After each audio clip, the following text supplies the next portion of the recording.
नमस्कार। प्राइम समाचारमा स्वागत छ। म संगीता कटुवाल। म रितासमा मुखिया। सुरु गरौं अहिलेसम्मका प्रमुख समाचारबाट। चीनको नयाँ राजनीतिक नक्सालाई लिएर चर्को विरोध। नेपालको भूभाग भारततर्फ राखेर हेपाह प्रवृत्ति देखाएको आरोप। सरकार मौन। कूटनीतिक निम्सरोपन छताछुल्ल। देउबा नेतृत्वमा पुगेपछि कांग्रेसमा व्यथिति मौलायो। आजसम्म सबै विभागलाई पूर्णता दिने निर्णय अलपत्र। संस्थापन र शेखर गगन समूहबीचको तिक्तता उत्कर्षमा। राम्रो ब्याज पाउने आशामा सहकारीमा राखेको पैसा सञ्चालकले कुम्ल्याए। पोखराका इमेज शिवशिखर र सूर्य दर्शनले करोडौं रकम फिर्ता गरेनन्। पीडितहरू बिचल्नेमा। राष्ट्रसङ्घ विरुद्ध भएको प्रदर्शन हिंसात्मक बन्दा कङ्गोमा 50 जनाको मृत्यु, 75 जना घाइते। हिंसा भड्काउन भूमिका खेल्ने साम्प्रदायिक नेतासहित 168 जना गिरफ्तार। र महिला टी20 विश्वकप एसिया क्षेत्र छनौटमा नेपालको शानदार जित। बहराइन 10 विकेटले पराजित। नेपालको सेमिफाइनल यात्रा सहज बन्दै।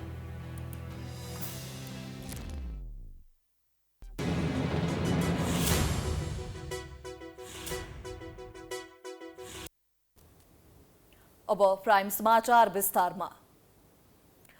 चीनले हालै जारी गरेको राजनीतिक नक्सामा नेपालको कतिपय भूभाग भारतमै देखाएपछि यसको चर्को विरोध भइरहेको छ। नेपाल सरकारले आधिकारिक रूपमा यस विषयमा कुनै प्रतिक्रिया नदिए पनि विभिन्न राजनीतिक दल र संघ संस्थाहरूले विरोध प्रदर्शन गर्दै आएका छन्। यस प्रकरणसँगै चीनको हेपाह प्रवृत्ति पुनः एकपटक सतहमा आएको छ भने नेपालको कूटनीतिक निम्सरोपन छताछुल्ल भएको छ। नेपालले 2077 जेठ 7 मा लिपुलेख, लिम्पियाधुरा र कालापानीलाई समेटेर नयाँ प्रशासनिक नक्सा जारी गरेको थियो। तर सोमबार चीनले जारी गरेको नयाँ राजनीतिक नक्सामा नेपालको पुरानै नक्सा समेटिएपछि यसको चौतर्फी विरोध भइरहेको छ। नेपालमा मात्र नभएर मलेसिया, फिलिपिन्स र भारत पनि चीनको नक्सालाई लिएर चर्को विरोध गरिरहेको छ। यो प्रकरणसँगै चीनको दादागिरी फेरि एकपटक सतहमा आएको छ। अन्य मुलुकसँग सामान्य परामर्श समेत नगरी विकसित घटनाक्रमको व्यवस्था गर्दै नयाँ राजनीतिक नक्सा जारी गरेपछि चीन पुनः एकपटक विश्व सामु एक्लिएको छ।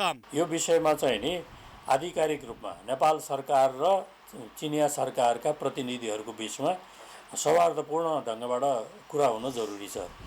त्यो जुन नक्सा निकालिएको छ त्यो के आधारमा निकालियो भन्ने कुराको आधिकारिकता चाहिँ नेपालले पनि पाउनुपर्छ र चीनले पनि त्यो कुराहरू भन्नुपर्छ। अचम्मको कुरा त के छ भने विश्वका विभिन्न देशहरूले चीनको नयाँ नक्सालाई लिएर आपत्ति जनाइसक्दा प्रत्यक्ष मारमा परेको नेपाल सरकारले भने अझै औपचारिक रूपमा कुनै प्रतिक्रिया जनाएको छैन। परराष्ट्र मन्त्रालय पनि प्राविधिक रूपमा बुझेर मात्र आधिकारिक धारणा सार्वजनिक गर्ने भन्दै पन्छिँदै आएको छ। चौतर्फी विरोधपछि सरकारको नेतृत्व गरिरहेको नेकपा माओवादी केन्द्रले भने यस विषयमा प्रधानमन्त्री पुष्पकमल दाहाल प्रचण्डले चीन भ्रमणमा कुरा राख्ने बताएको छ। विवादित नक्साबारे प्रधानमन्त्रीले कूटनैतिक तवरबाट कुरा राख्ने माओवादी केन्द्रका प्रवक्ता अग्नि सापकोटा बताउँछन्। हाम्रो पार्टीका अध्यक्ष एवं सम्माननीय प्रधानमन्त्री चाहिँ अब चीन भ्रमण जाँदै हुनुहुन्छ। त्यस बेलामा कुराकानी हुन्छ र यसबारेमा प्रष्ट हुनुपर्छ। सरकार प्रष्ट हुँदै फेरि जनतालाई पनि प्रष्ट गर्नुपर्छ र यो विषय त्यसरी चाहिँ पहल कदमी अगाडि बढाउनुपर्छ भन्ने लाग्छ। यता नेपालले नयाँ राजनीतिक नक्सा जारी गरेर त्यसबारे अन्य राष्ट्रहरूले जानकारी नदिएकोले समस्या आएको भन्दै तत्कालीन ओली सरकारको पनि विरोध भइरहेको छ। नेपाली जनताका सामु देशभक्त भएको बहाना गर्ने र त्यसको आधिकारिक जानकारी विश्व समुदायलाई नदिएर जनतालाई गुमराहमा पार्ने काम भएको भन्दै केही राजनीतिक दल तथा सङ्घ संस्थाहरू आन्दोलित भएका छन्। तर नेकपा एमाले भने यो आरोप स्वीकार्न तयार छैनन्। पहिलो प्रश्न चाहिँ हामीले नक्सा परिवर्तन गरिसकेपछि संसारलाई थाहा दिनुपर्ने हो। थाहा दिइसक्यौँ जस्तो मलाई लाग्छ। नोट बनाएर हामीले चाहिँ हाम्रो नक्सा चाहिँ यस्तो भएको छ है भनेर पठाउनु पर्ने हो। त्यो पहिलाको सरकारले गरिसकेको छ भन्ने मैले बुझेको छु। तर त्यति मात्रै गरेर हामी चुप लागेर बस्यौँ भनेदेखि कसैले पनि त्यसलाई चाहिँ एक्सेप्ट गरिरहेको हुँदैन। त्यसले गर्दा सरकारको तर्फबाट के कति प्रयत्नहरू भए, हाम्रो प्रश्न पनि त्यही हो। सरकारको तर्फबाट के कस्ता प्रयासहरू भए जसले गर्दाखेरि उनीहरूले त्यो नक्सालाई एक्सेप्ट गरून् अथवा चाहिँ यो क्रेडिबल हो है, यो नक्सा ठिक हो है भनेर चाहिँ एक्सेप्ट गरून्। त्यो प्रयास के भयो भन्ने प्रश्न चाहिँ हाम्रो पनि हो। प्रधानमन्त्री प्रचण्डको चीन भ्रमणको मुखैमा आएर राजनीतिक नक्साका कारण दुई देशबीच दरार बढेको छ। प्रचण्डको भ्रमण प्रभावित हुने डरले पनि नेपाल सरकारले यस विषयमा मुख खोलिहाल्न सकेको छैन। अहिले माहौल तातेको समयमा आधिकारिक धारणा सार्वजनिक गर्न हिचकिचाएका प्रधानमन्त्रीले विषय सेलाएपछि चीन सरकारसँग नक्सा विवादबारे विषय उठाउँछन् भन्नेमा ढुक्का हुन सक्ने अवस्था छैन। यस्ता विवादमा नेपालले पटक पटक कूटनीतिक निष्ठारोपण देखाउँदा छिमेकी तथा शक्तिशाली राष्ट्रहरूले हेपाहा प्रविधि प्रस्तुत गर्दै आइरहेका छन्। पूर्व सुरक्षाकर्मी परिषद नेपालले चीनले जारी गरेको नक्सामा नेपालको भूभागलाई भारततर्फ देखाएको भन्दै आपत्ति सुनाएको छ। रिपोर्टर्स क्लब नेपालमा पत्रकार सम्मेलन गर्दै परिषदले चीनले आफ्नो सहित छिमेकी राष्ट्रहरूको नक्सा जारी गर्दा नेपालको भूभाग भारतको नक्सामा देखाउनुले गम्भीर आशंका र दरार उत्पन्न भएको बताएको छ। पूर्व सुरक्षाकर्मी परिषद नेपालका अध्यक्ष कोमल बहादुर राउतले चीन र भारत दुई ठूला देशहरूले नेपाललाई सानो भनेर हेप्टे गरेको बताए। नक्सा सहितको एउटा रिक्वेस्ट लेटर चीनलाई पठाउनु जो पत्रमा के भन्नु पर्यो भनेदेखि नेपालको अब भौगोलिक अखण्डताका हिसाबले नेपालको कुरामा नक्सा दस्तावेज नक्साहरू र विवरण अनुसार हामीले नयाँ नक्सा निकालेका छौँ। कृपया नयाँ नक्सालाई मानेर चीनले आइन्दा प्रकाशित गर्ने नक्साहरू र अन्य विवरणहरूमा पनि त्यो नक्सा अनुसार हालिनु पर्ने हो। सीमाविद एवं पूर्व नापी महानिर्देशक बुद्धिनारायण श्रेष्ठले चीनले जारी गरेको नक्साका सन्दर्भमा नेपाली कूटनीतिक तहबाट सच्याउन लगाउन आवश्यक रहेको बताए। कार्यक्रममा सहभागीहरूले विदेशीलाई गाली गर्नुभन्दा पहिला 2077 सालमा जारी चुचे नक्सा सबै छिमेकी देशको कूटनीतिक नियोगमा सरकार मार्फत जानकारी गराउनु पर्नेमा जोड दिएका थिए। नेपालमा पछिल्लो समय घट्ने अपराधजन्य क्रियाकलापमा चीनिया नागरिकहरूको बढ्दो संलग्नता देखिने गरेको छ। अवैध सुन प्रकरणदेखि म्याच फिक्सिङ हुँदै साइबर अपराधमा चिनियाहरू सक्रिय हुने गरेका छन्। नेपाल पर्यटकीय हिसाबले महत्त्वपूर्ण देश मानिएका कारणले पनि चिनियालाई नेपाल आएर आपराधिक क्रियाकलापमा संलग्न हुन सहज हुँदै आएको छ। नेपालका अधिकांश आपराधिक गतिविधिहरूमा चिनिया नागरिक संलग्न हुने गरेको पाइएको छ। त्रिभुवन अन्तर्राष्ट्रिय विमानस्थलबाट अवैध रूपमा भित्रिएको 60 किलो सुन प्रकरणमा पनि चिनिया नागरिक संलग्न भएको पुष्टि भएपछि नेपालका सुरक्षाकर्मीहरू झस्किएका छन्। नेपाल प्रहरीका अनुसार गत आर्थिक वर्ष 2079-80मा नेपालमा 42 चिनिया नागरिकहरू पक्राउ परिसकेका छन्। यस्तै आर्थिक वर्ष 2078-79मा 13 र 2077-78मा 16 जना चिनिया पक्राउ परेका थिए। 60 किलो तस्करीको सुन बरामद प्रकरणमा चिनिया नागरिक लिन चुवान, ठमेलमा होटल भियना सञ्चालन गर्दै आएका तिब्बती मूलका थोप्तेन छिरिङ, टाइन मे, विङटङ, डिङ सेपा, ली नेङकाई लगायतका चिनिया नागरिकहरू पक्राउ परेपछि प्रहरी समेत सशंकित बनेको छ। यस्तै 2079 पुस 10 गते त्रिभुवन अन्तर्राष्ट्रिय विमानस्थल भन्सार कार्यालयले जफत गरेको ई सिगरेट भेपभित्र राखेर ल्याएको सुनमा पनि चिनिया नागरिकको संलग्नता थियो। यी त पछिल्लो उदाहरण मात्रै हुन्। सुन तस्करीदेखि म्याच फिक्सिङ, कल बाइपास, मानव तस्करी, एटिएम तोडफोड, अनलाइन ठगी, विदेशी मुद्राको अवैध कारोबारमा समेत चिनिया नागरिकहरू संलग्न हुँदै आएका छन्। नेपाल पर्यटकीय हिसाबले महत्त्वपूर्ण देश मानिएको कारणले पनि चिनियाहरू नेपालमा आउने र अपराधिक क्रियाकलापमा संलग्न भएका हुन्। नेपालसँग चीन र भारतको खुला सिमानाले पनि नेपालमा अपराधिक घटनाहरूमा चिनियाहरूको हात देखिने गरेको छ। अपराधमा संलग्न उनीहरू यत्तिकै उम्कन भने पाएका छैनन्। नेपाललाई ट्रान्जिट बनाएर अपराधमा संलग्न 40 जना चिनिया नागरिकहरूले अहिले नेपाली कारागारमा सजाय भोगिरहेका छन्। सङ्ख्यात्मक हिसाबले हामीले चाहिँ मैले पनि अब 3 वर्षको डाटा हेर्ने हो भने सबैभन्दा बढी 1 नम्बरमा चाहिँ चीन देखिन्छ। यो गत आर्थिक वर्षको 79, 80 को हेर्ने भने 42 जना चिनिया नागरिकहरू चाहिँ मुद्दाको आधारमा चाहिँ आएको देखिन्छ। नेपालमा विभिन्न बहानामा आउने र कतिपयले नेपालमै व्यवसाय सुरु गर्ने र केहीले गैरकानुन काम गर्ने गरेको प्रहरीको बुझाइ छ। नेपालसँग चीन र भारतको खुला सिमानाले पनि नेपालमा हुने अपराधलाई बढावा गराइदिएको छ। नेपालमा अपराध गरेर भारतमा भाग्न सजिलो हुने गरेकोले पनि अपराधमा चिनियाहरूको हात बढ्ने गरेको छ। एक त नेपाल भारतको चाहिँ नि हाम्रो यो आवत जावतमा भिजा नचाहिने हैन, र अर्कोतर्फ भनेको के भन्दाखेरि नेपालमा चाहिँ सहजै चाहिँ नि यहाँ आउन सक्ने जुन भिजाको प्रोसेस पनि हाम्रो चाहिँ कठिन नभएको र सहजै आउन सक्ने भएको कारणले गर्दाखेरि तपाईँको आर्थिक लाभको लागि यसलाई ट्रान्जिट पोइन्टको रूपमा चाहिँ कार्य गरेको देखिन्छ। र नेपाललाई नै किन चाहिँ नि अपराधको लागि त्यसरी विदेशीहरूले गरे भन्दा यो संसारभरि गरिएको हुन्छ, अपराध चाहिँ त्यसरी गरे हुन्छन्, तर नेपालको सन्दर्भमा अहिले भनेको चाहिँ हाम्रो यो के भन्दाखेरि तपाईँको यो उच्च ओहदाका व्यक्तिहरू नै ती त्यस्ता खालका अपराधिक क्रियाकलाप गर्ने व्यक्तिहरूसँग चाहिँ सामिप्यतामा आएको कारणले बढी घटना भएको चाहिँ देखिन्छ। चिनियाहरू नेपालमा ज्यान मार्ने उद्योग, भन्सार छली, ठगी, अवैध मुद्रा, अभद्र व्यवहार, लागु औषध कारोबार, जबरजस्तीकरणी, अपहरण, चोरी लगायतका गतिविधिमा पनि संलग्न हुने गरेका छन्। भिसामा खुकुलोपना, कमजोर अनुगमन भएको कारण विदेशीहरूको अपराधमा संलग्नता बढेको केहीको भुसाइ छ। चिनिया नागरिकलाई राम्ररी जाँच गरेर मात्रै भिसा दिने र आएकाहरूको क्रियाकलापमा निगरानी राख्न सके नेपालमा हुने आपराधिक गतिविधिलाई न्यूनीकरण गर्न सकिने देखिन्छ। संसदीय सुनवाई समितिले सर्वोच्च अदालतका लागि प्रस्तावित न्यायाधीश विनोद शर्मा उपर उजुरी दिन आह्वान गरेको छ। सिंहदरबारमा आज बसेको समिति बैठकले न्याय परिषदद्वारा सर्वोच्च अदालतको न्यायाधीशमा सिफारिस भएका विनोद शर्मा उपर उजुरीका लागि आह्वान गर्ने निर्णय गरेको हो। समितिका सभापति पशुपति शमशेर जबराले संसदीय सुनवाईको कार्यविधि अनुसार उजुरी दिन 10 दिनको सूचना जारी गर्ने निर्णय गरिएको जानकारी दिए। सूचना प्रकाशित भएको समितिले 10 दिनभित्र स्पष्ट आधार खोली मर्यादित भाषामा सूचना वा उजुरी दिन सकिने उनले बताए। संसदीय सुनवाई समितिको कार्यविधि 2080 को दफा 13 बमोजिम प्रस्तावित न्यायाधीशको बारेमा सर्वसाधारणलाई जानकारी गरिदिने र प्रस्तावित व्यक्ति प्रस्तावित पदका लागि अनुपयुक्त लागेमा सूचना प्रकाशित भएको मितिले 10 दिनभित्र स्पष्ट आधार खोली मर्यादित भाषामा समिति समक्ष सूचना वा उजुरी दिन सरकारी सञ्चार माध्यमहरू मार्फत सूचना प्रकाशित गर्न प्रस्ताव गर्नु। यसअघि भाद्र 10 गते बसेको न्याय परिषदको बैठकले शर्मालाई सर्वोच्च अदालतको न्यायाधीशमा सिफारिस गरेको थियो। उनलाई यसअघि पनि सर्वोच्चको न्यायाधीशमा सिफारिस गरिएको थियो, तर संसदीय सुनवाई नहुँदा सुनवाई प्रक्रिया रोकिएको थियो।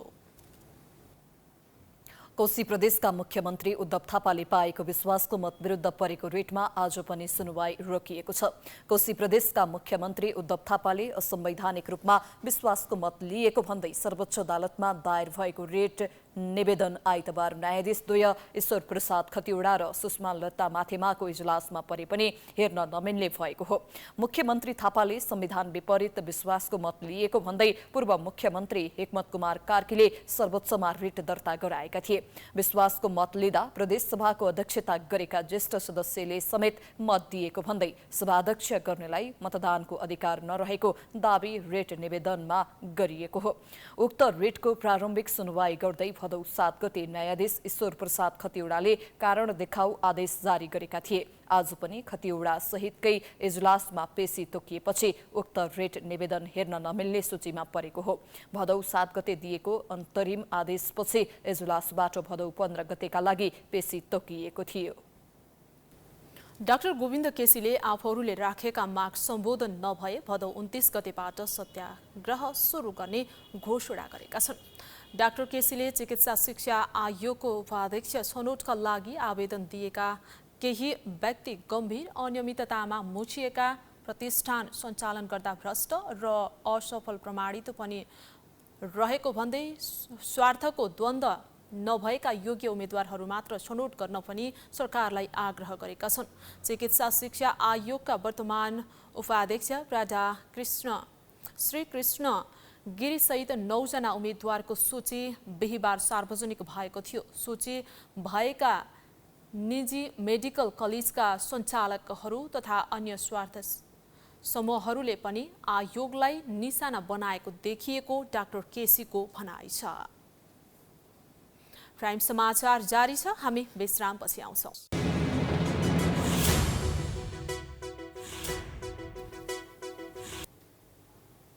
विश्रामपछि स्वागत छ। अब बाँकी समाचार।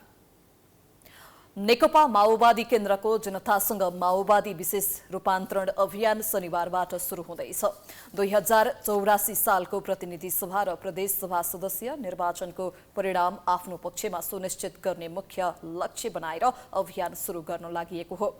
अभियानको पार्टी अध्यक्ष पुष्पकमल दाहालले चन्द्रागिरी नगरपालिका वडा नम्बर 2 स्थित भट्टे डाँडाबाट देशभर एकसाथ अभियानको सुरु भएको घोषणा गर्नेछन्।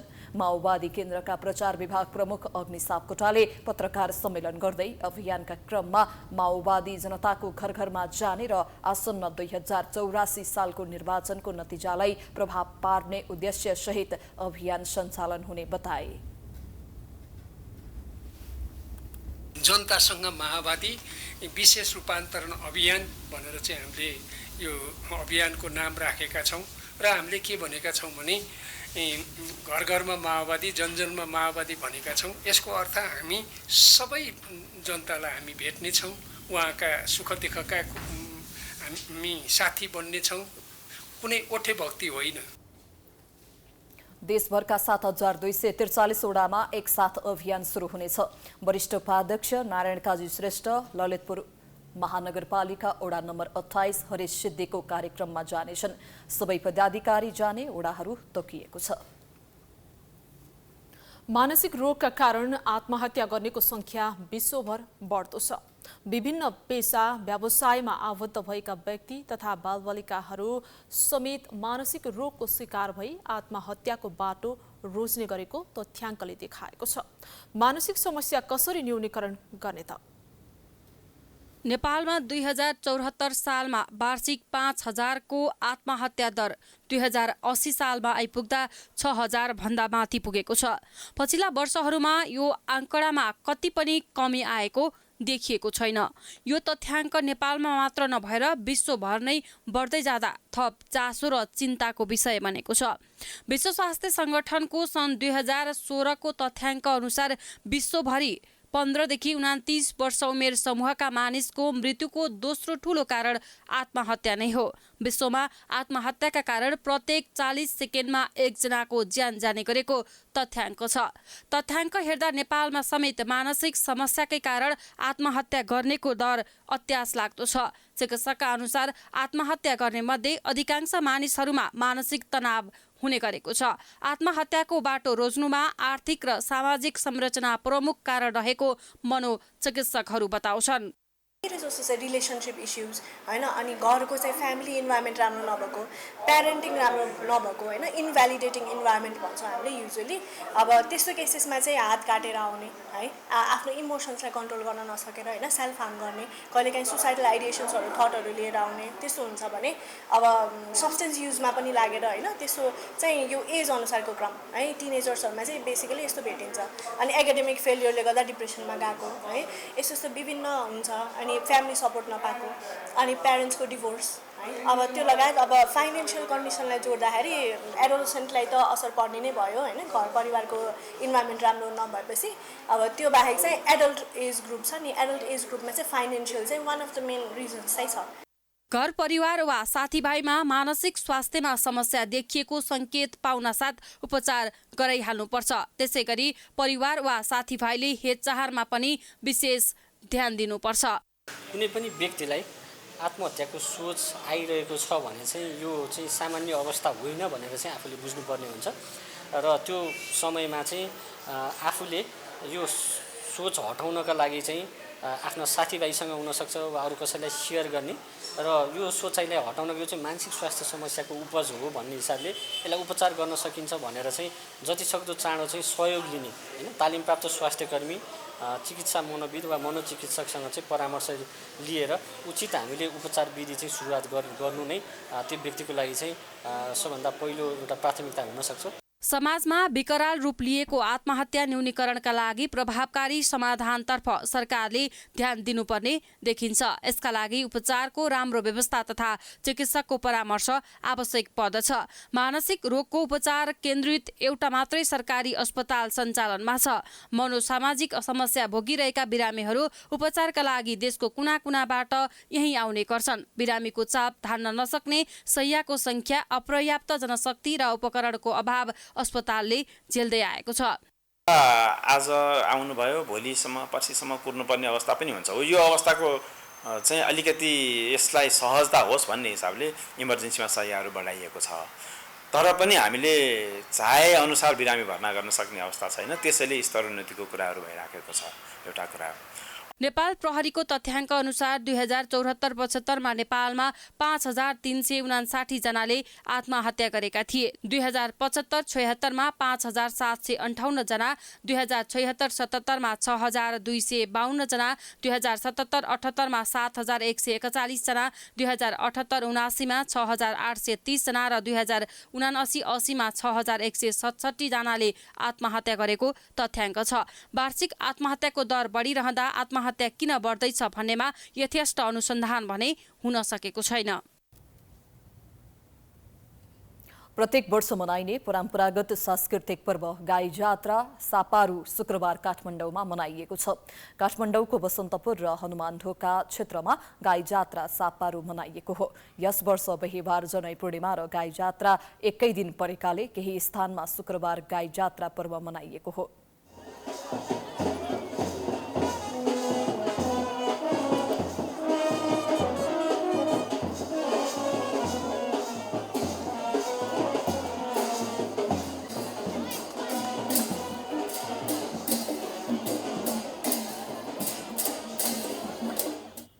एक वर्षभित्र दिवंगत भएका आफन्तको सम्झनामा गाई वा मानिसलाई गाईका रूपमा सिंगारी आफ्ना क्षेत्रमा परिक्रमा गराउने र उनीहरूलाई श्रद्धालुद्वारा दूध, फलफूल, रोटी, चिउरा, दहीका साथै अन्न र द्रव्य दान गरिन्छ।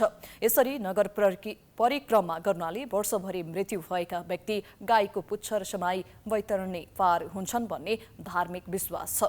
राजा प्रताप मल्लले पुत्र शोकले विवाह भएको आफ्नै रानीलाई दुनियाँले पनि यस्तै शोक बेहोर्नुपर्छ भन्ने देखाउन जनतालाई आफ्नो घरका मरेका व्यक्तिका नाममा गाई जात्रा निकाली सहर परिक्रमा गराउनु भने आज्ञा दिएका आधारमा यो पर्व सुरु भएको ऐतिहासिक तथ्य छ।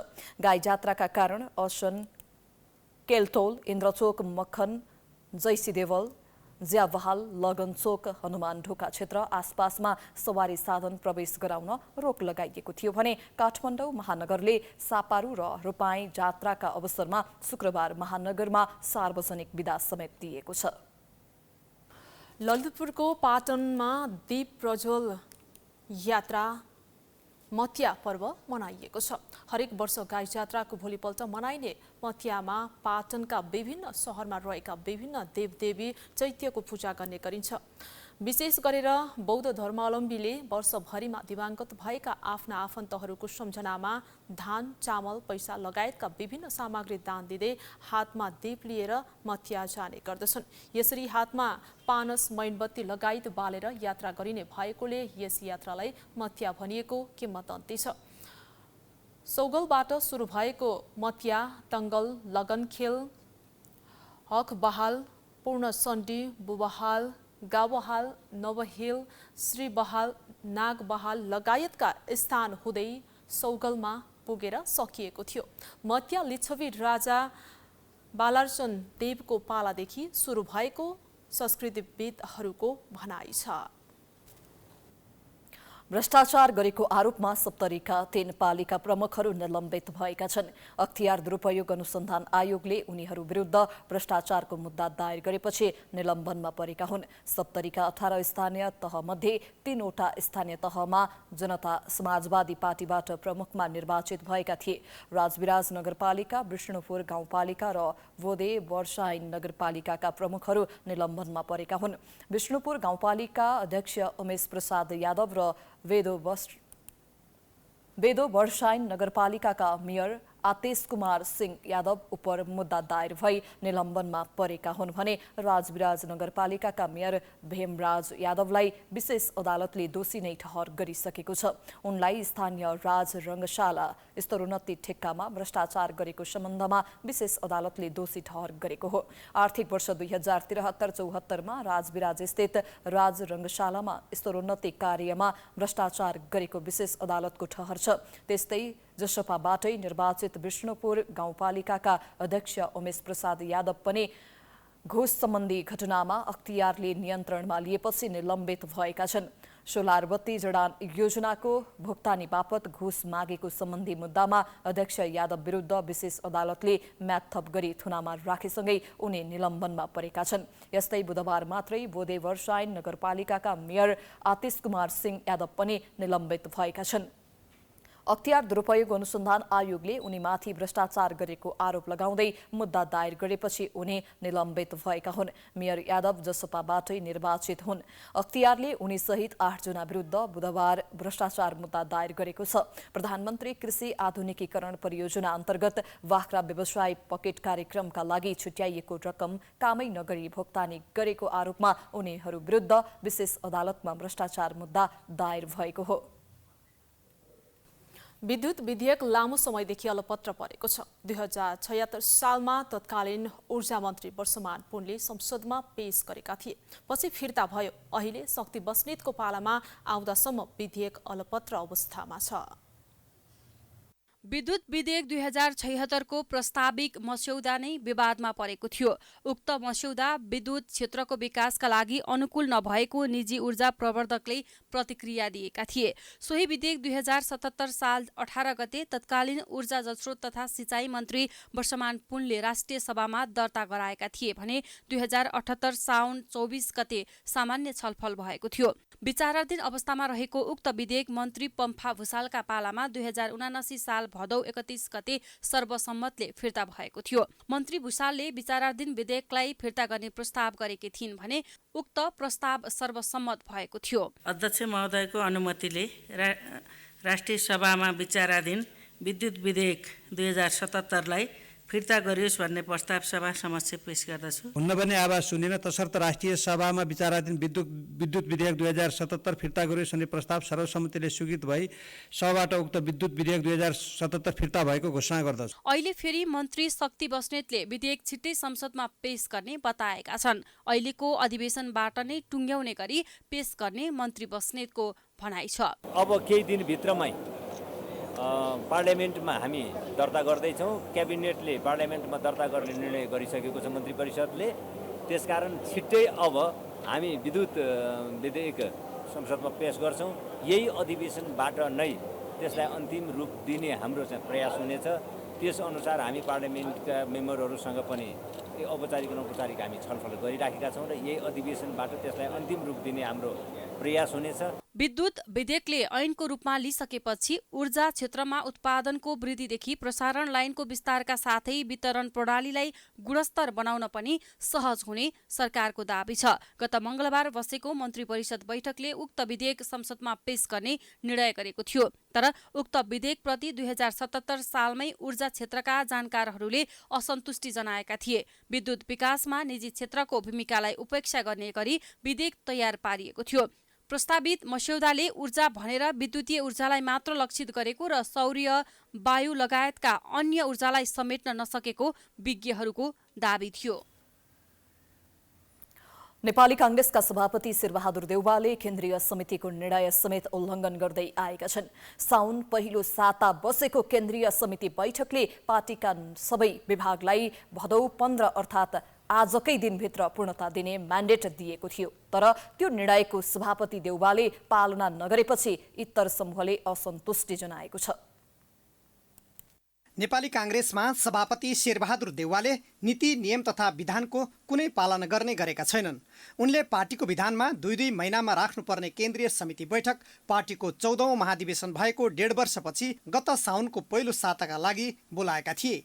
त्यो बेला केन्द्रीय सदस्यहरूले पार्टी विधि र विधान अनुसार नचलेको भन्दै उनको कडा आलोचना गरेपछि भदौ 15 भित्र सबै विभागलाई पूर्णता दिने र पार्टीलाई विधि र विधान अनुसार चलाउने प्रतिबद्धता गरेका थिए। तर उनले यो बीचमा प्रचार विभाग प्रमुखमा आफू निकट नेता मिन विश्वकर्मालाई मनोनयन गर्नु बाहेक कुनै काम गरेनन्। पार्टीको 48 विभाग मध्ये 47 विभाग खाली राखेका देउवाले महामन्त्री गगन थापाले प्रस्ताव गरेका थप विभागका बारेमा समेत कुनै चासो दिएनन्। विगतमा मन्त्री नियुक्तिदेखि अहिले संसदीय समितिका सभापति समेत आफू निकटकालाई बनाएपछि देउवाको विरुद्धमा शेखर गगन समूह थप आक्रोशित बनेको छ। अब कतिपय कुरा त गगनजीले व्यक्त गरिराख्नु बाँकी छ नि। अब अब शेखर दाइ त नेता हो, फर्स्ट म्यान हो त हाम्रो टिमको। उहाँले ठ्याक्क बोलिहाल्दाखेरि धेरै कुरा सोचेर बोल्नुपर्छ। अहिले उहाँले बोल्ने बेला भइसकेको छैन, बोल्ने बेला आएपछि बोल्नुहुन्छ उहाँले पनि। अब अहिले शेखर दाइसँग अथवा हाम्रो समूहसँग को जोडिन्छन् भन्ने कुराले सबैजना आत्य छन्। त्यही हाम्रो टिममा कसरी बिखराव आओस्, कसरी हाम्रो टिम टुटोस्, भत्कोस् भन्ने कोसिसमा पनि एउटा शक्ति लागेको हुनसक्छ। पार्टीमा देउवाले एकतर्फी निर्णय गर्न थालेपछि केही जिल्लामा गगन समूहले महिला सङ्घको समानान्तर कमिटी गठन गराएको छ। भातृ सङ्गठनलाई पनि देउवाले पूर्णता दिन तथा अधिवेशन गराउन निर्देशन गरेका छैनन्। भातृ तथा शुभेच्छुक सङ्गठनहरू पनि भत्ताभुङ्गको अवस्थामा छन्, जसका कारण नेतृत्वको पुनर्संरचना अनिवार्य भएको इतर समूहका नेताको दाबी छ। पार्टीको केन्द्रदेखि वडा तहसम्म अहिले एक किसिमको अव्यवस्था छ, होइन? समयमा बैठक बस्दैन, समयमा निर्णय हुँदैन, पार्टीका अङ्गहरूले पूर्णता पाउँदैनन्, होइन? त्यो भएपछि समग्र पार्टीको चाहिँ शक्ति चाहिँ सामर्थ्य चाहिँ नै एक प्रकारको क्षय भएको छ। भएका निर्णयहरू लागू हुँदैन, निर्णय प्रक्रिया अपारदर्शी छ। पार्टीमा सदस्यता प्रणालीदेखि मूल्याङ्कन प्रणाली, न्याय पद्धति सबै कुरा बदल्नुपर्ने स्थिति छ। अघिल्लो वर्षको मङ्सिर 24 गतेदेखि 27 गतेसम्म काठमाडौँमा भएको काङ्ग्रेसको 14औं महाधिवेशनले सभापतिमा देउवा लगायत कार्य समितिलाई चयन गर्दै नीति र कार्यक्रम पास नगरी समापन भएको थियो। महाधिवेशनले निकट भविष्यमा नीति महाधिवेशन गर्ने पनि केन्द्रीय समितिलाई म्यान्डेट दिएको थियो, तर उनले लामो समय गुजारेर नीति महाधिवेशनको सट्टा आगामी मङ्सिर 11 देखि 13 गतेसम्म गर्ने भनेको महाधिवेशन बैठक पनि यही चाला हो भने होला भन्ने अवस्था छैन। काङ्ग्रेसमा स्वार्थको राजनीतिको पराकाष्ठले गर्दा विवाद बढ्दै गएपछि पार्टीभित्रको विवाद मिलाउँदै जाने संस्थापन पक्षको भनाइ छ। यो त स्वाभाविक कुरा हो। पार्टीभित्र ध्रुवीकरण हुन्छन्, गुटहरू निर्माण हुन्छन्, गुटहरूका विलय हुन्छन्, विघटन हुन्छन्, फेरि पुनर्निर्माण हुन्छन्। यो स्वाभाविक राजनीतिक प्रक्रिया हो। गुटहरू समूहहरू हुन्छन्, तिनका बिचमा बेला बखतमा द्वन्द्व हुन्छ, ती द्वन्द्वलाई व्यवस्थापन गर्दै लिएर जाने हो। र काङ्ग्रेसभित्र पनि गुटहरू छ, समस्याहरू हुन्छन्, तर समस्यालाई व्यवस्थापन गर्दै जान्छौँ हामी। काङ्ग्रेस लोकतान्त्रिक पार्टी भए पनि नेतृत्व विधि र पद्धति अनुसार नचल्दा काङ्ग्रेसमा सङ्कट बढेको विश्लेषकको बुझाइ छ। नेपाली कङ्ग्रेस एउटा सबैभन्दा पुरानो पार्टी, लोकतान्त्रिक पार्टी, त्यसको एउटा विधि पद्धति नियमअनुसार चलेको पार्टी हो। र पछिल्लो समयमा दुर्भाग्यपूर्ण कुरा के हो त भन्दाखेरि पार्टीको नेतृत्वले त्यो विधानलाई खासै त्यति महत्त्व दिएको देखिँदैन। यही कुराहरूमा पार्टीमा करेक्सन जरुरी छ। र खास गरी त्यो पार्टी विधानलाई अक्षरशः पालन गर्नुपर्छ नेतृत्वले। त्यहाँ जे लेखेको छ त्यसलाई शब्द शब्द केलाएर अक्षरशः पालन गर्नुपर्छ र विधान विपरीत कुनै पनि काम गर्नु हुँदैन। केन्द्रीय समितिको बैठकले भ्रष्टाचार अन्त्य गर्ने र सुशासनका विषयमा 15 बुँदे प्रस्ताव पारित गरेको भए पनि सभापतिले नक्कली भुटानी शरणार्थी प्रकरणमा पूर्वपक्षमा थुनामा रहेका नेता बालकृष्ण खाँडलाई निलम्बन गरेका छैनन्। यसलाई पनि इतर समूहले मुद्दा बनाएको छ। पार्टी र सरकारमा एकलौटी हाबी भएका देउवाले पछिल्लो अवस्थामा कृषि सहकारी तथा प्राकृतिक स्रोत समितिको सभापतिमा आफ्नै श्रीमती डाक्टर आराजु राणा देउवालाई बनाएपछि शेखर गगन समूहले आपत्ति जनाउँदै आएको छ। उसले सहमहामन्त्री जीवन परियारलाई संसदीय सुनवाई समितिको प्रस्ताव देउवाले गरेको भए पनि अस्वीकार गरेको छ। सभापति देउवाकै कारण काङ्ग्रेसभित्रको आन्तरिक विवाद थप पेचिलो बन्दै गएको छ। यस्तो अवस्थामा असोज पहिलो हप्ता देउवाले बोलाएको केन्द्रीय समिति बैठकमा इतर समूह कडा रूपमा प्रस्तुत हुने तयारीमा छ। लुम्बिनी प्रदेशको बर्दिया स्थित राजापुर नगरपालिका र केरुवा गाउँपालिकामा भएका विकास योजनाका बारेमा प्रदेशको भौतिक पूर्वाधार विकास मन्त्रालयले वस्तुगत अध्ययन गरेको छ। मन्त्री र सचिव सहितको टोलीले केरुवा गाउँपालिका र राजापुर नगरपालिकामा भएको विकासको अवस्थाको बारेमा वस्तुगत अध्ययन गरेको हो। लुम्बिनी प्रदेश सरकारको भौतिक पूर्वाधार विकास मन्त्रालयले बर्दिया स्थित राजापुर नगरपालिका र केरुवा गाउँपालिकामा भएका विकास योजनाका बारेमा अध्ययन अनुगमन गरेको छ। दुई पालिका क्षेत्रमा विकासका योजनाहरू तीव्र रूपमा अगाडि बढेका छन्। पछिल्लो समय राजापुर रिङ रोड, सनकट्टी टिकापुर पक्की पुल, अनरवा ताल, बुढीकुलो व्यवस्थापन, बुढीकुलो सिग्नेचर पुल, प्रदेशको गौरवको आयोजना राजापुर राजा सडक खण्ड निर्माण लगायतका आयोजनाको काम सुरु गर्न प्रदेश सरकार लागि परेको छ। यसै आर्थिक वर्षबाट काम सुरु गर्ने गरी गौरवको आयोजना राजापुर राजा सैजना घाटमा झोलुङ्गे पुल निर्माणसँगै विभिन्न योजनाका लागि प्रदेश सरकारको भौतिक पूर्वाधार विकास मन्त्रालयले मन्त्री र सचिव सहितको टोली खटाई एकीकृत विकासका लागि वस्तुगत अध्ययन गरेको छ। कृषियोग्य भूभाग प्रशस्त रहेछ र नेपालकै सबैभन्दा मलिलो भूभागको रूपमा पनि राजापुर परिचित छ, यो सबैलाई थाहा भएकै कुरा हो। यसबाहेक हामीले यसमा पर्यटन एकीकृत, त्यस पछाडि पूर्वाधारका योजनाहरू के कसरी कार्यान्वयन गर्न सकिन्छ भन्ने कुराहरूको चाहिँ एउटा मास्टर प्लान जस्तो तयार गर्नु जरुरी हुन्छ पहिला, र त्यो बनाइसके पछाडि त्यो अनुसार चाहिँ राजापुरलाई एकीकृत रूपमा कसरी विकास गर्ने, कसरी यसलाई समुन्नत ठाउँको रूपमा विकास गर्ने भन्ने कुराहरू चाहिँ अनि त्यस पछाडि अध्ययनले हामीलाई गाइड गर्छ भन्ने मेरो विश्वास हो। टोलीले जिल्लाको भौराटापु क्षेत्रको समग्र विकासका निम्ति त्यस क्षेत्रको आवश्यकता र सम्भावनाको अध्ययन गर्न आवश्यक रहेको बताएको छ। जनताको माग र आवश्यकताबारे सतै अध्ययन गरी विकासका योजना बनाउन जरुरी रहेको टोलीको निष्कर्ष छ। वर्षायाममा हुने डुबान र कठनका कारण विभिन्न समस्या झेल्दै आएका स्थानीयले मन्त्री सहितको टोलीको अध्ययनले विकासले पूर्णता पाउनेमा आशावादी देखिन्छन्। प्रदेश मन्त्रालय मार्फतका योजनाहरूमा संघीय सरकारको नीति अनुसार मङ्सिरभित्रै ठेक्का दिने गरी काम अघि बढेको प्रदेश सरकारले जनाएको छ। अहिले त सङ्घ सरकारले नै एउटा नीति ल्याइसकेको छ। भौतिक पूर्वाधार विकासको कुरा गरिराख्दाखेरि 3 महिनाभित्रमा यानि मङ्सिरभित्रमा सबै ठेक्का लगाइसक्नुपर्छ। हाम्रो मन्त्रालय पनि त्यही रफ्तारमा अगाडि बढेछ र पहिलोचोटि लुम्बिनी प्रदेशको पश्चिमबाट सुरुवात गर्नुपर्छ भनेर पुरै टिम नै अहिले बर्दिया जिल्लाको राजापुर क्षेत्रमा हामी छौँ। त्यसपछि अब पारी जान्छन्, बाँके, दाङ हुँदै सबै ठाउँमा जान्छन् र हाम्रो काम चाहिँ यही आज नै अहिले साँझ निर्देशन हुन्छ। यहाँको कामको लागि जुन कुरा हामी समराइज गरिसकेको काम चाहिँ सुरु भइहाल्छ भोलिदेखि। कर्णाली नदीका कारण बाढी र डुबानको समस्या झेल्दै आएको भौराटापु क्षेत्रमा कर्णाली नदी व्यवस्थापन आयोजनाले तटबन्धको काम समेत गर्दै आएको छ। संघीय सरकारले समयमै बजेट निकासा गर्ने हो भने अबको केही वर्षभित्रै सम्पूर्ण तटबन्धको काम सम्पन्न हुने देखिन्छ। पछिल्लो समय भारतीय सीमावर्ती क्षेत्रमा जङ्गली जनावरको आतंकले बाली नाली नष्ट गर्नुका साथै मानवीय क्षति हुने गरेको अवस्थामा त्यसको समेत दिगो समाधान खोज्न 3 तहकै सरकार जिम्मेवार बन्न जरुरी छ। प्राइम टेलिभिजनका लागि बर्दियाबाट हरि गुरुङको रिपोर्ट। प्राइम समाचार अझै जारी छ, हामी विश्रामपछि आउँछौँ।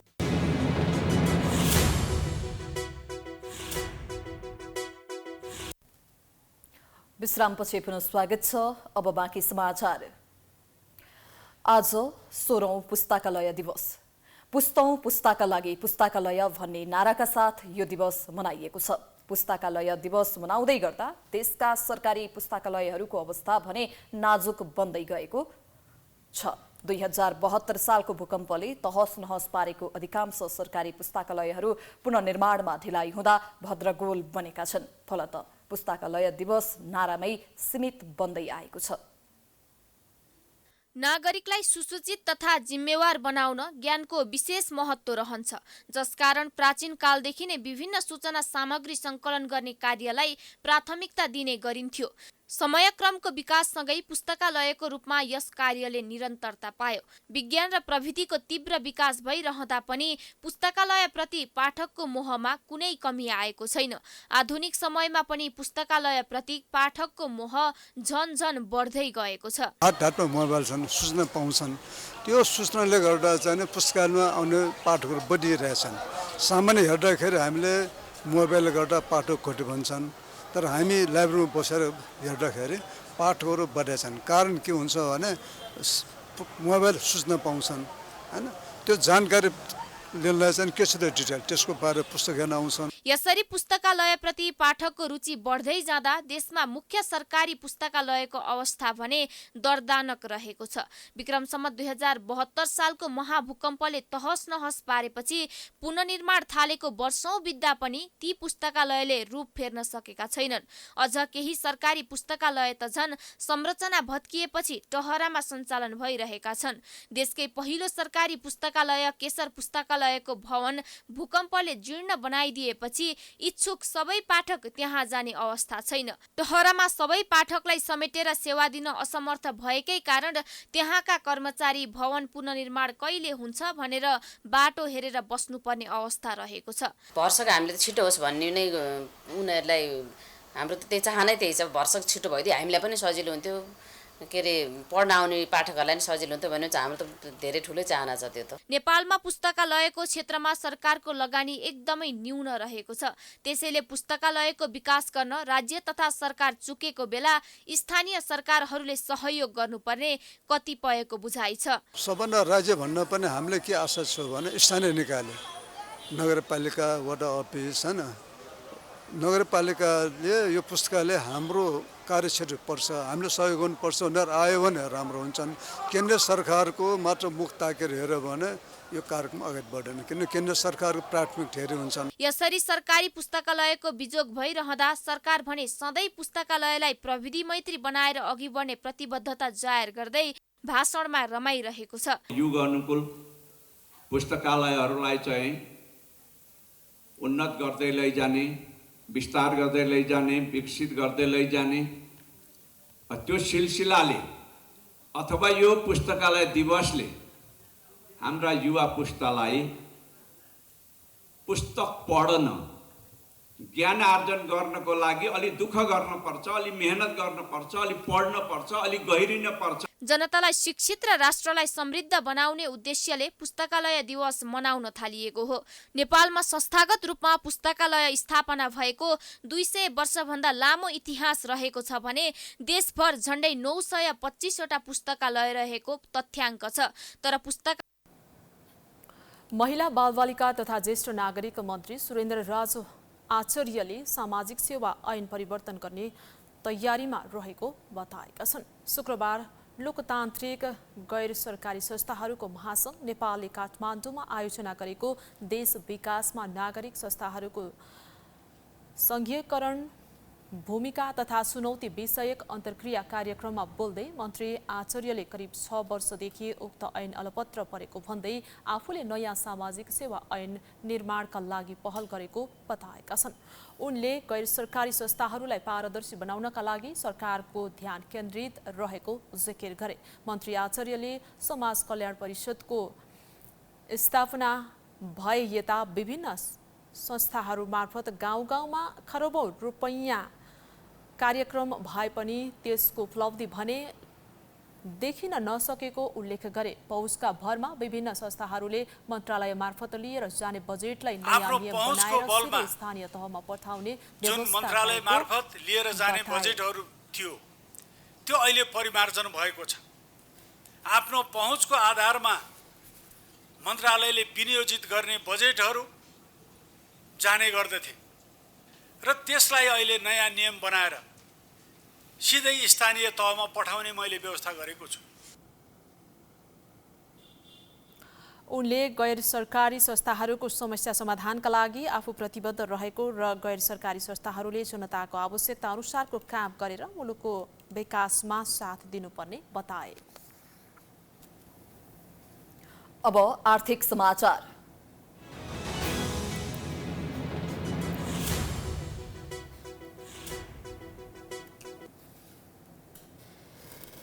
राम्रो ब्याज पाउने आशामा सहकारीमा बचत गर्ने सर्वसाधारण सहकारीबाट ठगिने क्रम बढ्दो छ। 16% ब्याज पाउने आशामा दैनिक बचत गर्दै आएका सर्वसाधारण तथा क्षुद्र व्यवसायीहरू सहकारीको ठगीका कारण बिचल्लीमा परेका छन्। कास्कीको पोखरा स्थित इमेज सहकारी, शिवशिखर बहुद्देश्यीय सहकारी र सूर्यदर्शन बचत तथा ऋण सहकारी संस्थाले रकम हिनामिना गरेको भन्दै पीडितहरू विभिन्न निकाय धाउन बाध्य छन्। कास्कीको पोखरामा सञ्चालनमा आएका विभिन्न सहकारीको ठगीका कारण स्थानीय समस्यामा परेका छन्। इमेज सहकारी, शिवशिखर बहुउद्देश्यीय सहकारी र सुदर्शन बचत तथा ऋण सहकारी संस्थाले जम्मा गरेको रकम हिनामिना एवं ठगी गरेको भन्दै स्थानीयले बचत गरेको रकमको माग गर्दै विभिन्न निकाय धाउन थालेका छन्। पोखरा महानगरपालिका 4 स्थित पोखराकै जेठो सहकारी सूर्यदर्शन बचत तथा ऋण सहकारी संस्थाले निक्षेपकर्ताहरूको बचत रकम फिर्ता नगरेको र बचत रकम हिनामिना एवं ठगी गरी सञ्चालक गीतेन्द्र बाबु राई फरार भएको भन्दै जिल्ला प्रहरी कार्यालयमा उजुरी दिने बचतकर्ताको संख्या बढ्दै गएको छ, जसको अध्यक्षतामा थानबहादुर बुढामगर र कोषाध्यक्षमा कुमार रम्तेल थिए। तर उनीहरू पनि सम्पर्कविहीन भएको बचतकर्ताको गुनासो छ। सहकारीले करिब 73 करोड रुपैयाँ हिनामिना गरेको बचतकर्ताको दावी छ। म सूर्योदय ब्याङ्कमा पैसा बचत गर्न भनेर राखेको बुढाबुढीको पैसा जम्मा गरी राखेको पैसा 1,82,000 त जम्मा भएको छ। यसको पैसा चाहिँ पाउनको लागि हामीले 2-3 पल्ट त्यहाँ सूर्योदय ब्याङ्कमा म्यानेजर खोज्दा पनि म्यानेजर पनि भेटिएन।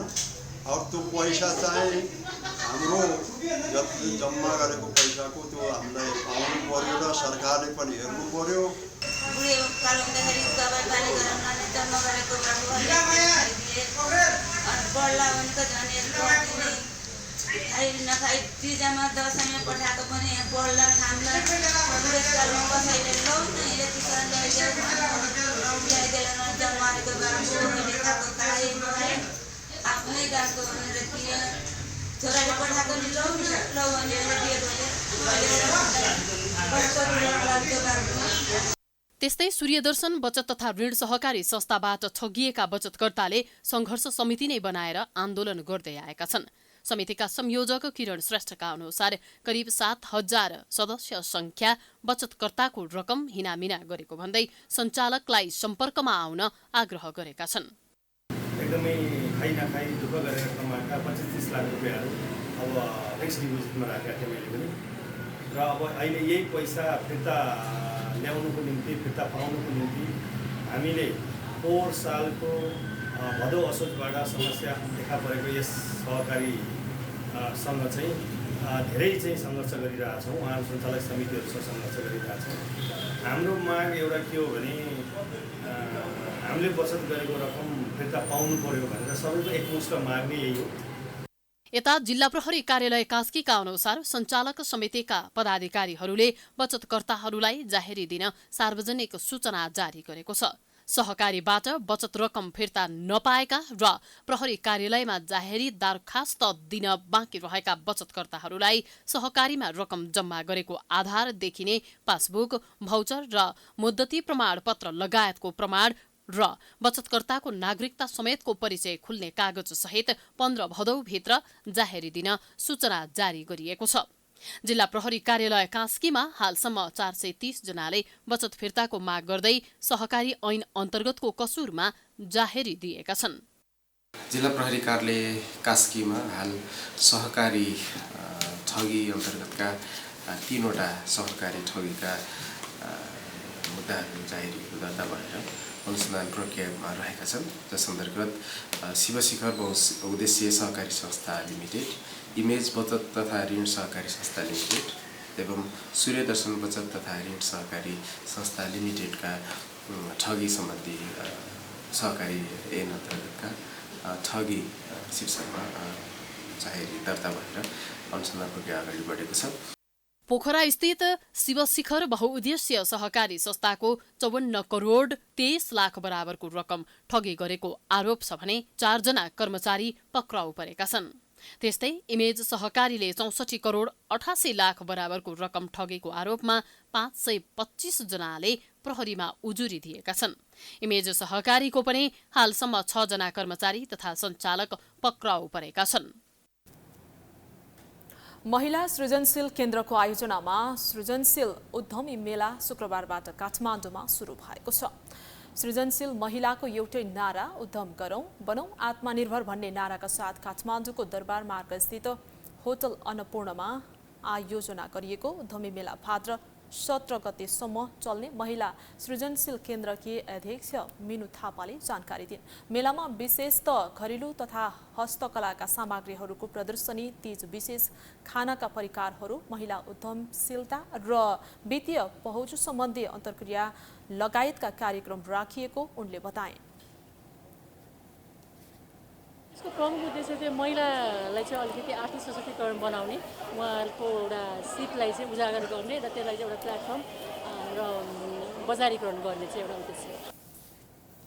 महिलाले उत्पादन गरेको वस्तुहरूको सहज रूपमा बजारीकरण गर्न र महिला उद्यमीहरूलाई प्रोत्साहन गर्न मेलाको आयोजना गरिएको हो। 80 भन्दा बढी स्टल रहेको मेलाको 10,000 बढीले अवलोकन गर्ने आयोजकको अपेक्षा रहेको छ। अब खेलकुद समाचार।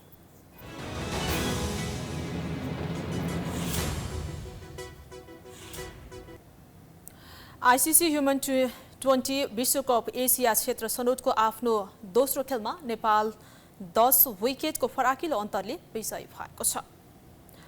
मलेसियामा बहराइनबाट पाएको 32 रनको सामान्य विजयी लक्ष्य नेपालले 2.5 ओभरमा बिना क्षति भेटाएको हो। नेपाललाई जिताउन कविता कुँवरले नट आउट 17 रन बनाइन्। बहराइन 15.4 ओभरमा 31 रनमा आउट भएको थियो। महिला क्रिकेटको इतिहासमा नेपालले हात पारेको यो दोस्रो फराकिलो जित हो। यसअघि 2019मा दक्षिण एसियाली खेलकुदमा नेपालले मालदिप्सलाई पोखरा क्रिकेट मैदानमा 16 रनमा अल आउट पारेको थियो। 17 रनको लक्ष्यमा नेपालले मात्र 5 बलमा भेटाउँदै खेल 10 विकेटले जितेको थियो। हामी प्राइम समाचारको अन्त्यमा आइपुगेका छौं। जाँदा जाँदै प्रमुख समाचार पुनः एकपटक। चीनको नयाँ राजनीतिक नक्सालाई लिएर चर्को विरोध। नेपालको भूभाग भारततर्फ राखेर हेपाहा प्रवृत्ति देखाएको आरोप। सरकार मौन। कूटनीतिक निम्छारोपण छताछुल्ल। देउवा नेतृत्वमा पुगिसकेको कङ्ग्रेसमा व्यतिथि मौलायो। आजसम्म सबै विभागलाई पूर्णता दिने निर्णय अलपत्र। संस्थापन र शेखर गगनसम्म 20 को तिक्तता उत्कर्षमा। राम्रो ब्याज पाउने आशामा सहकारीमा राखेको पैसा सञ्चालकले कुम्ल्याए। पोखराका इमेज शिवशिखर र सूर्यदर्शनले करोडौं रकम फिर्ता गरेनन्। पीडितहरू बेचल्लीमा। राष्ट्रसङ्घीय विरुद्ध भएको प्रदर्शन हिंसात्मक बन्दा कङ्गोमा 50 जनाको मृत्यु, 75 जना घाइते। हिंसा भड्काउन भूमिका खेल्ने साम्प्रदायिक नेता सहित 168 जना गिरफ्तार। र महिला T20 विश्वकप एसिया क्षेत्र छनौटमा नेपालको शानदार जित। बहराइन 10 विकेटले पराजित। नेपालको सेमिफाइनल यात्रा सहज बन्दै।